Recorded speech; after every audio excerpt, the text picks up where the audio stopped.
Alafin àná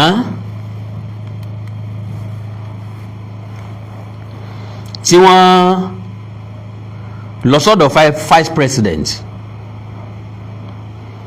ń pé kí vice president ó pawódà táwo ṣe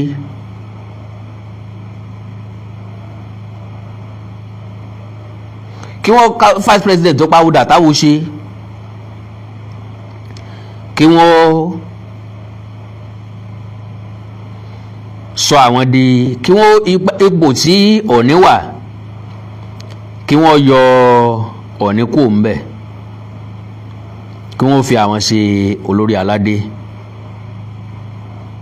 Response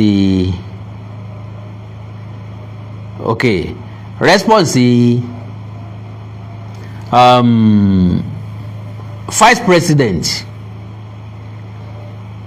mi mọ̀ bóyá èyí náà bá pàdé.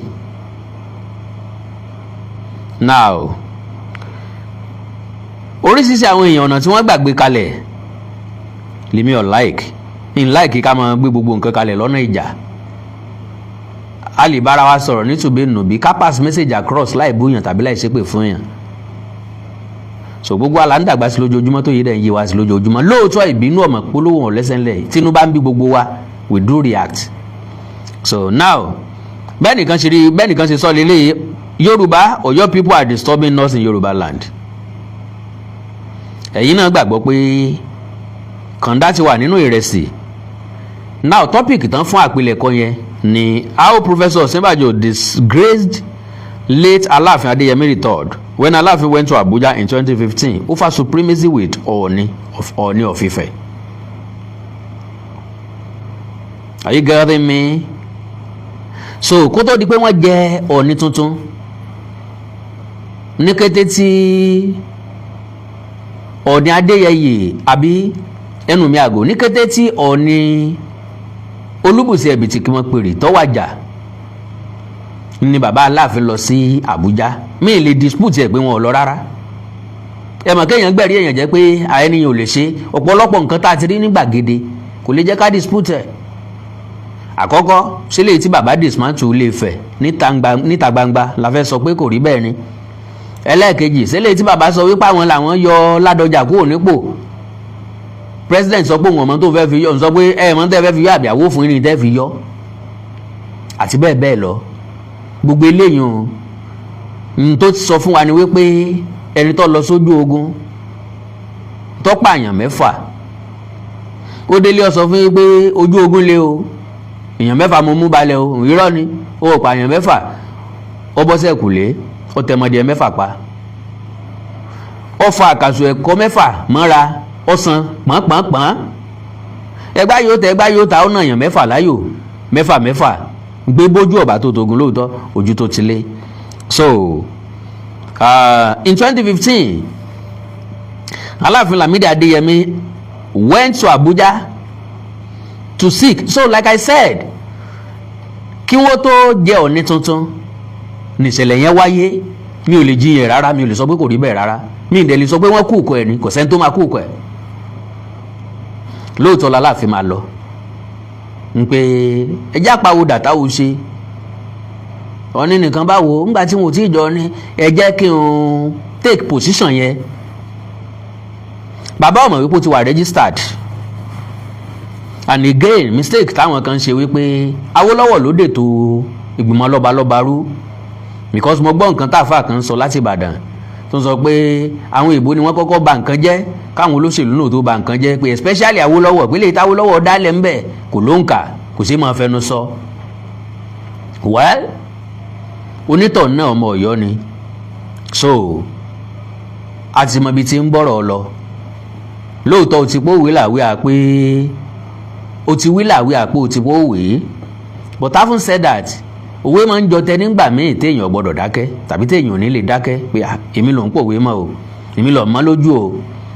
So bàbá wa ní mọ̀ pé ó ti wà lákọọ́lẹ̀ bẹ́ẹ̀ láti 1937 because tá a bá sọ̀rọ̀ nípa archive àti mú jáde rí nígbọ́dọ̀ 1937 nípàdé ìgbìmọ̀ lọ́balọ́ba kọ́kọ́ wáyé nílùú Ọ̀yọ́ ni tàkọ́kọ́ ti wáyé Ọọ̀ni ló spearhead ẹ̀ èyí tó wáyé ń Ìbàdàn Ọọ̀ni ló lead èyí tó wáyé ń Ilé-Ifẹ̀ Ọ̀ọ̀ni ló lead, èyí tó wáyé ń Jẹ̀bú Ọ̀ọ̀ni ló lead, èyí tó wáyé lẹ́gbàá Ọ̀ọ̀ni ló lead, èyí tó wáyé ń Benin Ọ̀ọ̀ni ló lead.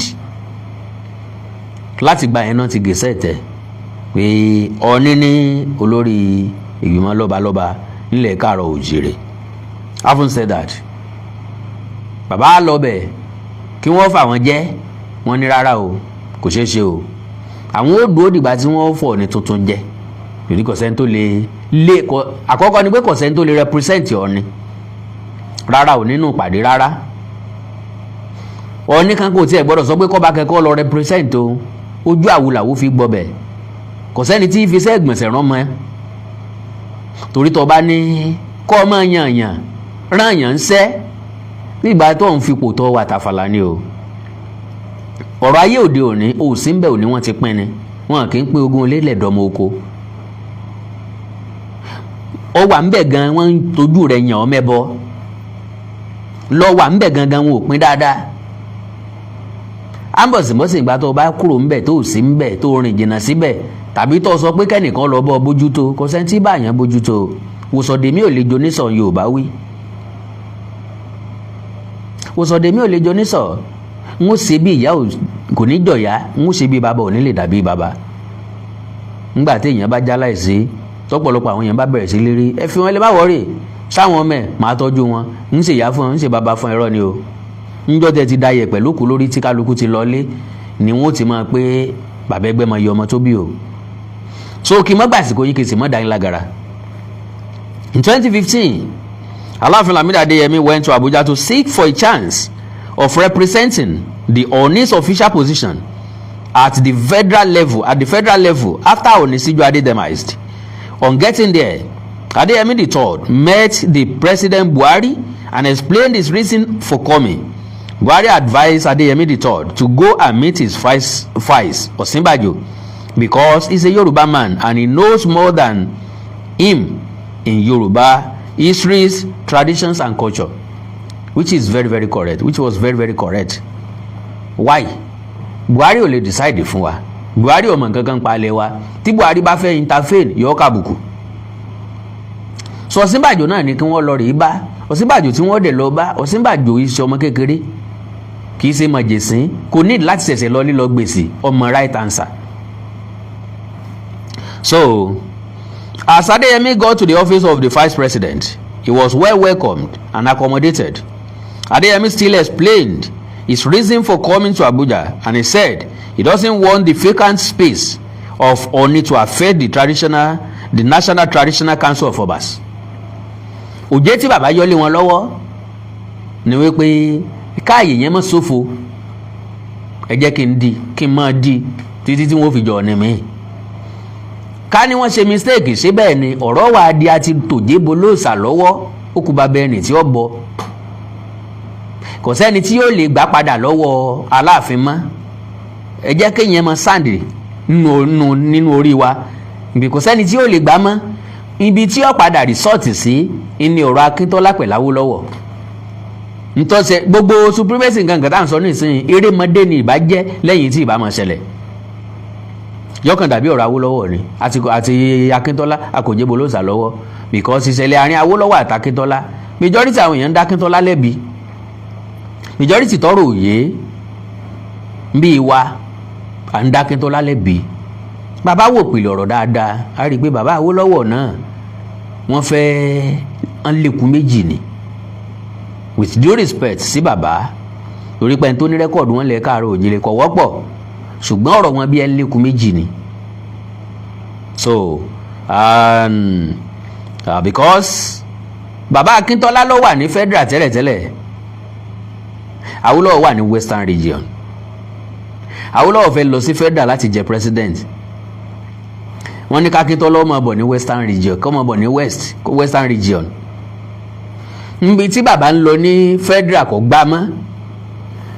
Bàbá fẹ́ kí Akíntọ́lá kú òǹbí táwọn ti kú, eléyìí ò ṣeé ṣe mọ́. Ńlọrọ̀ fi di àti kò jẹ́ bolóòsà lọ́wọ́ kú bàbá ẹni tí ó bọ̀.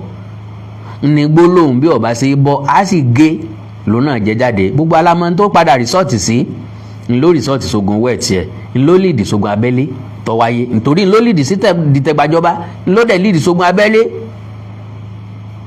God bless you Mr. Ola from Canada mi ni wọ́n ti sà. So àwọn kankan bẹ Yorùbá ní ọ̀rọ̀ tí ó dìjà lóru alẹ́ tàbá àlà láti fàwé ẹ̀yà, ọ̀rọ̀ tí ó dìjà tó gbà tó bá dòru ẹja fàwé ẹ̀yà ká tó sùn, ẹja sọ nítùbínùbí ká yanjú ẹ̀ kó tó di pa sùn, ká fàwé ẹ̀yà pé ọ̀dà kí n tí ó fi táfi máa jà lóru ẹ̀ mọ́ jàjà ẹja ṣe báyìí. So báwọn Ọ̀ṣínbàjò bá gbé ìgbésẹ̀ míì nígbà yẹn, honestly kò sí ẹni tí ó question wọn, because kò sọ̀rọ̀ ní kankan lórí àlééfà nígbà náà láti question wọn. So àkàngbà kámúnà ni, and to God be the glory.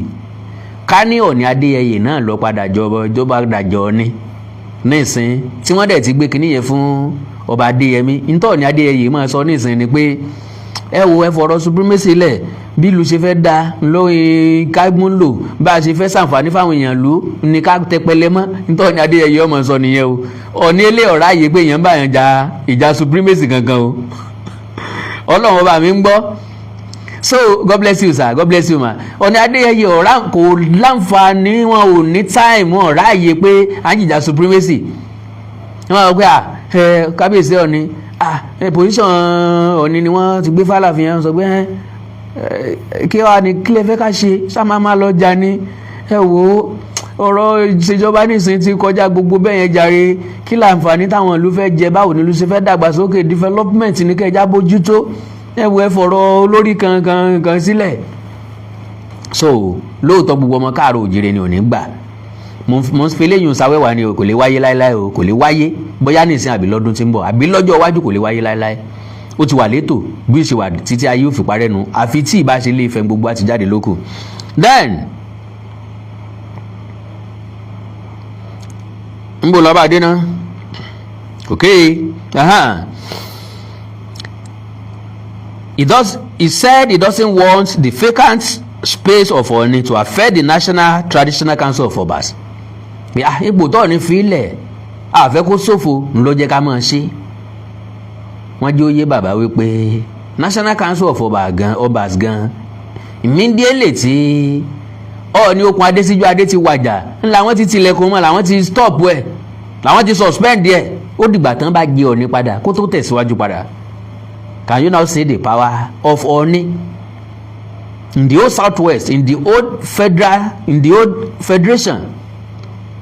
So kì í ṣe nǹkan téèyàn ń lọ́bì fún, ẹ̀tọ́ ni, ojúṣe ni, bó ṣe yẹ kó wà ni, bó ṣe yẹ kó jẹ́ ni, bá a ṣe bá láyé ni, bá a ṣe filẹ̀ sáyé ni. So he wanted to be representing the position Ọọ̀ni was occupying before another Ọọ̀ni is enthroned. Bàbá gbé kalẹ̀ ní Òjé, wọ́n wá bá bẹ̀rẹ̀ pàdé lọ́dọ̀ Vice President Ọ̀ṣínbàjò nígbà yẹn. Òjé tí wọ́n yọ́lẹ̀ ni pé kí wọ́n kàn fi jẹ Ọọ̀ni míì ni, irọ́ o, Òjé láti wọlé ni. Tí bàbá bá ti wọlé báyìí àti kò jẹ́ bolóòsà lọ́wọ́ ni yóò jẹ o, kò dẹ̀ sẹ́ni tí ó gbéná wojú Àtàndá. Àrẹ̀mọ Àwẹ̀rọ lówó lódù bí èrè, ọmọ àjòwú yọkọ lẹ́nu, ó ti rójú olóró sí. Ta ni ó ta bàbá mi láyà? Ta ni ó sọ pé lébi Aláàfin ọ̀pọ̀ máa rí? Bàbá le naturally, bàbá gbọ́n naturally, bàbá lóye naturally, bàbá mọ̀tàn naturally, bàbá dẹ̀ lágbára naturally. Wọ́n dẹ̀ lo gbogbo ẹ̀ to the fullest. Àṣìṣe ẹyọ kan tí bàbá wa ṣe ni pé sísí Júdà sílé Ifẹ̀, àṣìṣe ńlá ni, kì í ṣàìsí téèyàn lè mú jẹ gbé. Lóòótọ́ bàbá ti dàgbà, wọ́n dògbó kó tó di pé wọ́n lọ, kò dẹ̀ sí nǹkan tí ó ṣẹlẹ̀ sí wọn, ṣùgbọ́n gbogbo ẹ̀ ló wà noted. Àwọn èèyàn lè má gbé gbèsè immediately, kò túmọ̀ sí pé bóyá àgbàgbé tàbá ní gbé gbèsè lé lórí, rabọ̀rabọ̀ rẹ̀ lélẹ́yìí tí ń ṣẹlẹ̀ yìí.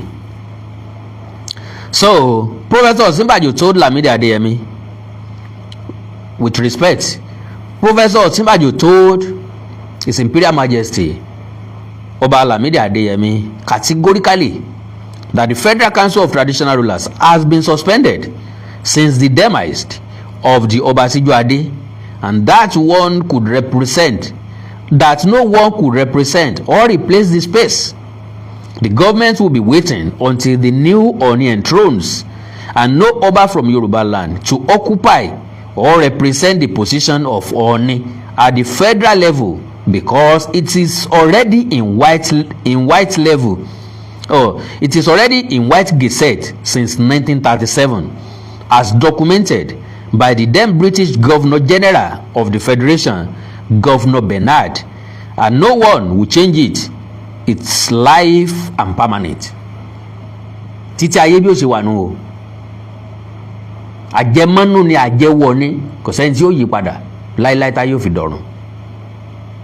So now kí n tiẹ̀ tó tẹ̀síwájú rárá, ní security summit táwọn lọ́balọ́ba ṣe, Mr. Wálé Ọlá mi ní wáyé tí ń gbà kọ̀ọ̀kan, God bless you sir. So tí àwọn ọba ṣe ní ìpínlẹ̀ Ògùn, gbogbo wa rí bàbá wa Aláàfin Ọ̀wọ́adé bọ́n ṣe wọlé ní high table níwájú àwọn ọba tó kù, opposite àwọn ọba tó kù. Olúbàdàn bẹ́ńbẹ̀, Ọ̀ọ̀ni tí Ilé-Ifẹ̀ bẹ́ńbẹ̀. Bàbá Ọ̀wọ́adé wọlé, wọ́n kí Olúbàdàn, wọ́n bọ̀ wọ́n lọ́wọ́, wọ́n bọ̀ Ọ̀ọ̀ni lọ́wọ́, wọ́n dẹ̀ wá jókòó sẹ́gbẹ̀ẹ́ Ọ̀ọ̀ni. Iyì àtàpọ́nlé tó tó fún wa nílé ayé ò jù bẹ́ẹ̀ yẹn lọ. That is what we are expecting from both of them. À ń fẹ́ àjọṣepọ̀ láàrin àwọn méjèèjì. À ń fẹ́ bá àwọn méjèèjì ó ṣe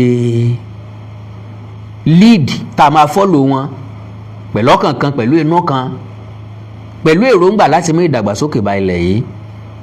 A fẹ́ ìjà àgbà, a fẹ́ supremacy, a fẹ́ èmi jọ ìwọ ojú mi. So correction yẹn lè wáyé kí gbogbo wọn gbà kádàrá lẹ́ẹ̀kan náà pé Ilé-Ifẹ̀ lórí ìrun wa, bá a ṣe bá ń lẹ̀nu kò dẹ̀ lè yí padà. Bó bá ti wá jẹ́ Ilé-Ifẹ̀ lórí ìrun wa, ẹnikẹ́ni tó bá ti wà lórí àpèrè Oòduà, onítọ̀ náà ni bàbá wa, irrespective ọjọ́ orí ẹ̀. Nígbà tí màá sọ̀rọ̀ ní ìsinmi, mo ní bàbá wa Aláàfin Ọ̀wọ́adé. Ṣé ẹ gbàgbé ọjọ́ orí wa ò yàtọ̀ síra wọn, but position yẹn ló jẹ́ kí n sọ pé bàbá wa Aláàfin Ọ̀wọ́adé. Ó túmọ̀ sí pé ẹnikẹ́ni tó bá ti wà lórí àpèrè Oòduà, onítọ̀ náà ti di bàbá wa, bàbá gbogbo wa. God bless you all. So now Alafin returned to his palace, and since then Oyo have been planning of fighting Ife. Reality ni n ló jẹ́ pé dédé tọ̀ ní tuntun dé, ìjà ojúkorojú ni bàbá wa Aláàfin àná ń gbé kò wọ́n lójú. Even gan pé Ọọ̀ni tí Ilé-Ifẹ̀ lọ sọ́dọ̀ wọn láti fìfẹ́ hàn, but still bàbá lè mọ́ bá wọn jà ń gbà tán jọ wà ń bẹ̀, wọ́n jọ kíra wọn dáadáa, wọn ó dìde mọ́ra wọn, ó dì mọ́ra wọn. Ṣùgbọ́n àwọn ìgbésẹ̀ tí wọ́n tó ń gbé lẹ́yìn ẹ̀, àwọn ìgbésẹ̀ tó ń dá nǹkan mìíràn lẹ̀ ni, àwọn ìgbésẹ̀ tí ò ṣeé gbọ́ ni. So even when Ọba Lamidi Adeyemi was alive, Ooni went to him. Still Ọba Adeyemi Lamidi was doing everything indirectly against Ife. Reality ni Ooni Adeyeye, by narrating different fabricated histories here and there to confront the present Ooni Ojaja in order to cause conflict between the two of them. Oba Adeyemi was taking different steps to make sure he and Ogunwusi started another supremacy conflict. That one is not a rumor but reality, because gbogbo àwọn ìṣẹ̀lẹ̀ tó ń ṣẹlẹ̀ ńgbà náà ibi tó channel lọ náà nìyẹn. Ṣé ẹ gbàgbé ń pé àwọn ọba méjì kan wọ́n confront Ọọ̀ni ní gbangba, Olúwo, Olúgbò. Olúwo, Olúgbò. Ṣé ẹ gbàgbé wípé lásìkò tí bàbá wa Aláàfin tí wọ́n lọ rèé kí Olúwo tó ti sọ fún atẹ́tẹ́lẹ̀ wípé Ifẹ̀ lórí ìrun gbogbo wa, Olúwo tó jọba tán tó wá sílé Ifẹ̀ tó lòun wá sílé àwọn, Olúwo tó ti sọ wípé Ọọ̀ni Adéyẹyè ló lórí gbogbo ọba pátápátá, pé kò sọba tó lè change ẹ̀, kò sẹ́ni tó lè ńlọ́wọ́ adẹni tí àtàkì Ọọ̀ni yára ń díà. So bétí ọ̀gbọ́yìn kì inú kì í bà á jẹ́. Ṣé gbàgbé kó tó di pọ̀ Ọọ̀ni Adéyẹyè dé, ọ̀tẹ̀ ti wà ńlẹ̀ láàrin àwọn ọba kan nílẹ̀ Káàárọ̀ Oòjíire ẹ má jà dárúkọ because àwọn méjì ò sí láyé mọ́ láàrin wọn. Aláké Ẹ̀gbá nìkan bàbá yẹn ni kì í bá wọn sí bí ọ̀tẹ̀, bàbá yẹn ò sí bí ìpàdé ọ̀tẹ̀ rí láyé. Mi gbọ́ pé Aláké Ẹ̀gbá wà bí ìpàdé ọ̀tẹ̀ rí. Tọ́n bá sọ pé èèyàn fi rẹ̀ sípò ọ̀jọ̀wọ̀, Aláké Ẹ̀gbá wọn sọ ń pa rẹ̀. Ayan sì dán kú ni, bàbá yẹn ó dán kú ni, yóò dàgbàdògbò, yóò dán kú. Àbàwọn elébele ò ní kàn wọ́n. Ẹ lè sọ̀rọ̀ pé àwọn ọba kan ṣèpàdé ọ̀tẹ̀ kan gangan kẹwàá borúkọ Aláké Ẹ̀gbá ń bẹ̀. So now okay, ẹ jẹ́ nǹkan tí mò ń kà lọ dílẹ̀. Ọba Adéyẹmí made step to send his people from Ọ̀yọ́ to Ifẹ̀ in Modakeke to give crown to the then new king Ọba Toriola, but Ọjájá took charge. That was reality. Mo ti sọ́rí ní bá sọ pé mo sọ́rí á jẹ́ pé mo wà ń bẹ̀. Tààtà kọ́kọ́ gan pé ìṣẹ̀lẹ̀ nìyẹn. So now Ọba Adéyẹmí the third still lobbied with former Ọwọ́ Arúmọláran to fight the Ọọ̀ni in Ọ̀ṣun chairmanship of Obas. Ọba Adéyẹmí made sure he confused Olúwo Rasheed not to respect the Ọọ̀ni when he visited Olúwo, and Olúwo later went to Ọ̀yọ́ and he revisited Ọba Adéyẹmí the third. That's when Olúwo completely changed against the Ọọ̀ni Adéyẹyè. Alafin Adéyẹmí went to Olúgbò in Ondo as well. That's when Olúgbò became another person against the Ọọ̀ni Ògúnwùsì with different fabricated histories against the Ọọ̀ni and Ifẹ̀ throne. And then nínú ọ̀rọ̀ tí bàbá Olúgbò sọ nígbà náà tí wọ́n fi ń sọ wípé àwọn làwọn ní Ilé Ifẹ̀, àwọn gangan ló yẹ káwọn àwọn lè jọ ní nǹkan èdè Ọ̀ṣun gangan Ọba Mákin ló nífẹ̀ẹ́ Ìgbàdógójì, wọ́n wá ń rìfà wá sí Aláàfin pé bàbá Aláàfin sọ fún àwọn páwọn làwọn nífẹ̀ẹ́. Ni mo fi sọ wípé ẹkún ní satọ́kùn fúnkún. Okay. Ọba Adéyẹmí caused problem between the Ọọ̀ni Ẹniìtàn and the immediate past Awùjalẹ̀ Ìjẹ̀bú-Òde until his demise. Bó tiẹ̀ jẹ́ pé Ọọ̀ni lọ sọ́dọ̀ Awùjalẹ̀ náà, gbogbo àwọn tí wọ́n bọ̀tọ́lọ̀ lónìí déédéé, gbogbo wọn náà ti lọ bí àgbáre kí kálukú wọ́n máa ṣe ń tọ́da. Now, some Ọ̀yọ́ indigenous behind all misunderstanding between Aláàfin Ọwọ́adé and Baba Oonirisha Adéyẹyè Ògúnwùsì Ọ̀jájá kejì olórí aládé gbogbo. Okay, it's a planned work so that the government can rise up and revisit the supremacy history. In tó gbé mi wá gangan nìyẹn wípé this can be true. Ngbé bá ṣe gbogbo nǹkan tó ń ṣẹlẹ̀ lórí social media yẹn, àwa kan ló jẹ́ pé naturally ní tí wọ́n ń sọ la fi ń fèsì. Meanwhile possible kan plan ẹ̀ lóòótọ́ nígbà tá a bá dàrú dé stage kan, president máa wà force láti intervene so that tán bá wá pè wá kalẹ̀ àwọn bá ní kí ló ń fàjà gan, wọ́n máa sọ pé irọ́ ọ̀rọ̀ lọ́balọ́ba ni kan gba agbára kúrò lọ́wọ́ ẹnìkan, kan má gba agbára fẹ́ nìkan. Ó ti wáyé rí bẹ́ẹ̀ nínú ìtàn kan tí mo gbọ́ àbí nínú ìtàn kan tí mi náà ti sọ. Bàbá kan ló bímọ, ó bímọ ọkùnrin tó pọ̀, ó níyàwó mẹ́ta, náà ìyàwó mẹ́tẹ̀ẹ̀ta dẹ̀ sábíamọ dáadáa, wọ́n dẹ̀ bímọ ọkùnrin, ṣùgbọ́n ẹni tó jákọ́ bí bàbá wọn. Ìgbésí ayé ẹ fẹ́ jọ ìgbésí ayé tèmi because nínú ọmọ tí màmá mi bí, èmi nìkan ni mo kiri ọjà dáadáa. Yes, èmi nìkan mo kiri ọjà to the stage tí mo fi ní girlfriend. I do say it. Ó yẹ kẹ́ mọ̀ pé àkàndọ́ra kòǹkò ní mú kànmọ́kànmí ìdẹ́ ìparọ́. So èmi nìkan ni mo kiri ọjà, mo máa ń kiri ọjà. Ojú ìtì mi mo believe pé ọ̀nà tí mo fi lè support mọ́ ìmẹ́ni yẹn because mo rákìtìyàn wọn pé o ní àdágbé àdáfọ̀ nìkan ní dàrú tí ń dá sọ̀. So ọ̀nà wo ni mo fi lè kún lọ́wọ́ nígbà tí ń lówó tí mo fẹ́ fún wọn, mo ní kí n bá wọn kiri ọjà. She always called me ọmọ alájé, ọya wá tásàsà language mọ́ ìmẹ́nu. Ọya sáré wá tásàsà ọkọ mi, wá tásàsà so ti jẹun tán sáré wá tásàsà lọ ọ̀tá o. So nínú ìtàn yẹn bàbá yẹn náà bí ọmọkùnrin, ó níyàwó mẹ́ta, bí ọmọkùnrin tó pọ̀, ṣùgbọ́n náà àwọn ọmọkùnrin ẹ̀ ilé tó jẹ́ àkọ́bí nìkan ló sin bàbá wọn. Ó ní bá bàbá wọn ṣiṣẹ́ oko, àwọn tó kù ọwọ́ táǹkù wọn sán kiri, wọ́n yọ̀lẹ́ ju ìṣòdì lọ. So ó wá dijọ́ kan ilé tó jẹ́ àkọ́bí yẹn wá lọ bá bàbá ẹ̀ pé láàárọ̀ kùtùkùtù kéèké dáàdi ń jọ kó bá òun tún wá ilẹ̀ oko díẹ̀ kó náà máa fi sin ara òun, torí moment yẹn ó ti tó láti gbéyàwó. So yẹ́dẹ̀ mọ̀ pàtí gbéyàwó ọ̀tẹ́jọ́ wọ ọbẹ̀ nídìjà, èèyàn ò lè fi iṣẹ́ tó ń ṣe sin bàbá ẹ̀ kó lòun ọmọ fi bọ́yàwó. So bàbá ẹ̀ dẹ̀ wú ọ̀rọ̀ ẹ̀ lóòótọ́ pé òótọ́ dẹ̀ ni ọmọ yìí dẹ̀ nírònú o, ṣùgbọ́n láti la oko fóònù nìkan yóò ṣòro, òun láti pe gbogbo àwọn àbúrò ẹ̀ jọ. Ẹ̀gbọ́n yín wá sọ́dọ̀ mi o, ó ní kí n lako fóun o. Mo wá wò pé gbogbo yín náà ló yẹ kí n la oko fún. Bàbá yẹn wá la oko fún gbogbo wọn. Do you know, èyí àkọ́bí yẹn nìkan náà ló tún bójú tó ko tiẹ̀, ní máa ń lọ sóko lóòrèkóòrè, ó ń sanko, ó ń sọ̀gbìn, irúgbìn ẹ̀ dẹ̀ dáa.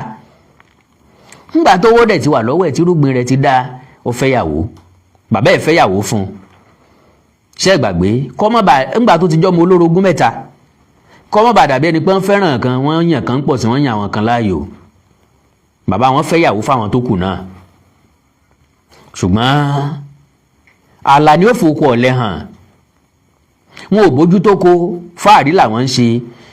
Ire oko ẹ̀gbọ́n wọn jáde dáadáa. Orówó tọ́jú ìyàwó, orówó ra nǹkan ìnísílé, ó ń gbégbé ayé tó dáa, ó dá ìyàwó ẹ̀ lóko wò. Báwọn àbúrò rẹ̀ tí wọn ò bójú tó ko wọn máa ṣe dìde ọ̀tẹ̀ nìyẹn.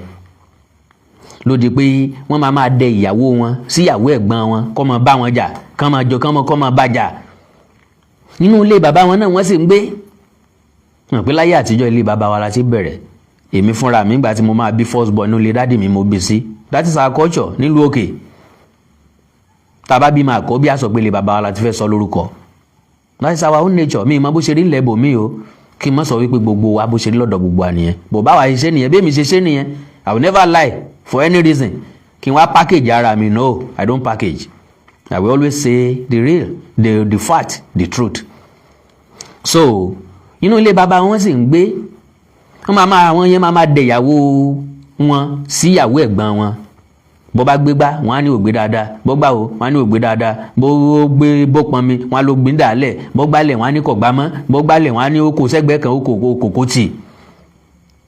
Bàbá wọn láti invite wọn kí wọ́n wá, kí ló ń fàjánu ilé òun ò fẹ́ gbogbo eléyìí o. Ó pè wọ́n láàárọ̀ kùtùkùtù tó pa àwọn ìyá wọn náà. Ṣé mọ̀ pé gbogbo àwọn ọmọ yìí ni wọ́n ti rojọ́ fún ìyá wọn. Nígbà tí bàbá wa sọ pé kí ló dé, kí ló ń fàjà láàrin wọn, èsì táwọn ọmọ yẹn fọ̀ ni wípé kí bàbá àwọn gba oko. It's like that in Yoruba land generally. God bless you sir, because àwọn èèyàn kan lè sọ pé kì í ṣe bẹ́ẹ̀ lọ́dọ̀ tàwọn. Nígbà tí bàbá wa béèrè pé kí ni tí ń fàjà láàrin yín lójoojúmọ́ gan tẹ́ẹ̀lì parí ẹ̀, èsì tí ìkànnì wọn máa fọ̀ ni wípé bóyá kí bàbá àwọn ó gba oko tó là fún àwọn, torí pé ìfẹ́ àtìrẹ́pọ̀ làwọn fi ń gbé tẹ́lẹ̀tẹ́lẹ̀. Immediately tí bàbá àwọn la oko fún àwọn, nìjà ṣẹ̀ṣẹ̀ bẹ̀rẹ̀ sí ṣẹlẹ̀ láàrin àwọn. Bàbá wọn wojú ẹ̀gbọ́n wọn, bàbá wọn mọ̀ pé pàdé ọ̀tẹ̀ ni, ṣùgbọ́n kò lè gbẹnu wọn sọ̀rọ̀. Ìwọ Àdìó, ọ̀rọ̀ làwọn àbúrò rẹ̀ sọ kalẹ̀ yìí, kí lórí sí kò sọ nǹkan kan. So ńgbà ó dijọ́ kejì, lọ́jọ́ yẹn náà ni bàbá ń sọ pé ọ̀dà náà o, gbogbo yín o, ẹ má débi oko tí mo là fún yín mọ́ o. Bẹ́ẹ̀ bá fẹ́ dáko kó pọ̀ sókè rajà.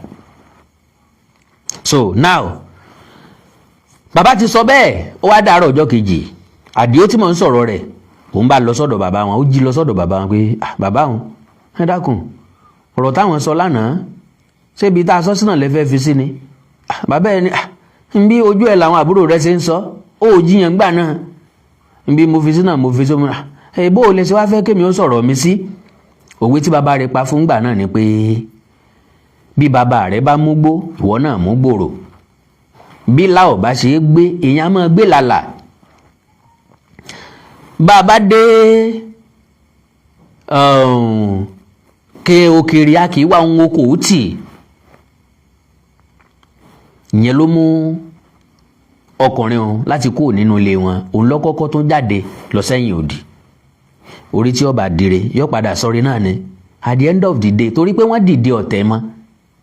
So ibi tí mò ń lọ náà ni pé ìtàn yẹn fara pẹ́tọ̀ ní Adéyẹyẹ ní Ògúnwùsì, oríṣiríṣi àwọn èèyàn náà dìde ọ̀tẹ̀ mọ́, oríṣiríṣi àwọn ọba ni wọ́n dìde ọ̀tẹ̀ mọ́ torí ọ̀tẹ̀ tí wọ́n dì pẹ̀lú Ọọ̀ni àná.